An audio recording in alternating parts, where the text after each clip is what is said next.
नमस्कार। पौराणिक कथा में आप सभी का एक बार फिर से बहुत बहुत स्वागत है।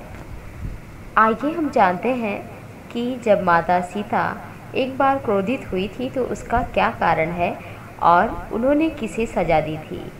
अपनी पूर्वजों की आत्मा की शांति के लिए पिंडदान की विधि को निभाया जाता है। मृत्यु के पश्चात आत्मा की शांति के लिए श्राद्ध में ब्राह्मणों को भोजन कराते हैं, क्योंकि ऐसी मान्यता है कि हमारे पूर्वज श्राद्ध में ब्राह्मणों के रूप में भोजन करने आते हैं और इससे आत्मा को तृप्ति मिल जाती है।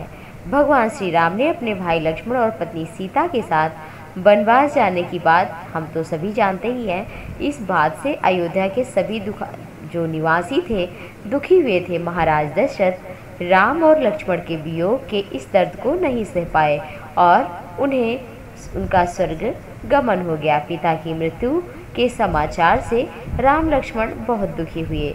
दोनों ने ही जंगल में पिंडदान करने का निश्चय किया। इसके लिए राम और लक्ष्मण दोनों जंगल में ही आवश्यक सामग्री को एकत्रित करने के उद्देश्य से निकल पड़े। इधर पिंडदान का समय निकल रहा था।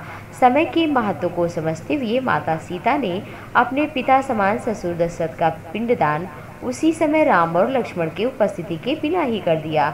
माता सीता ने पूरी विधि विधान का पालन करके इसे संपन्न किया।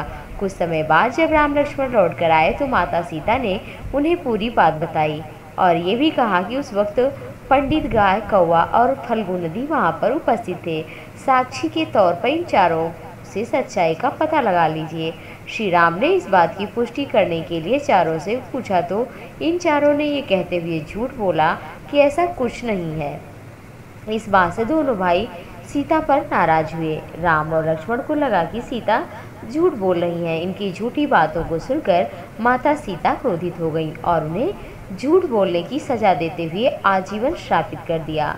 सारे पंडित समाज को भी श्राप मिला कि कितना भी मिलेगा लेकिन उनकी दरिद्रता हमेशा बनी रहेगी। कौवे को कहा कि उसका अकेले खाने से कभी पेट नहीं भरेगा और आकस्मिक मौत मरेगा। फल्गु नदी के लिए सीता माता ने श्राप दिया कि पानी गिरने के बावजूद नदी ऊसर से हमेशा सूखी ही रहेगी। नदी के ऊपर पानी का बहाव कभी नहीं होगा। गाय को श्राप दिया कि हर घर में पूजा होने के बाद भी गाय को हमेशा लोगों का जूठन खाना पड़ेगा। रामायण में इस कथा का जिक्र भी किया गया है। आप इन चारों का प्रभाव कलिकाल में देख भी सकते हैं। तो माता सीता ने इन चारों को श्राप दिया जिसका प्रभाव आज भी है।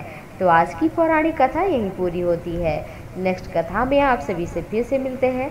नमस्कार, धन्यवाद, जय सिया राम।